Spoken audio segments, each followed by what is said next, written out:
এক দেশে ছিল এক ছোট্ট মেয়ে, নাম তার রিনি। সে খুব দুঃখী ছিল, কারণ তার খেলনার পুতুলটি ভেঙে গিয়েছিল। একদিন কান্না করতে করতে বনে হাঁটতে গিয়ে সে এক ছোট্ট পরীর সঙ্গে দেখা পেল।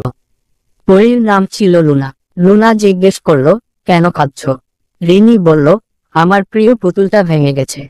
পরী মিষ্টি হেসে বলল, আমি তোমাকে সাহায্য করতে পারি। সে তার জাদুর ছুরি ঘুরিয়ে দিল, আর মুহূর্তেই পুতুলটি নতুন হয়ে গেল। রিনি আনন্দে লাফিয়ে উঠল, ধন্যবাদ লুনা। লুনা হেসে বলল, সত্যিকার আনন্দ ভাগ করে নিলে বারে। এরপর থেকে রিনি অন্যদের সাহায্য করতে শুরু করলো, আর সে নিজেও হয়ে উঠল একরকম জাদুময় পরী।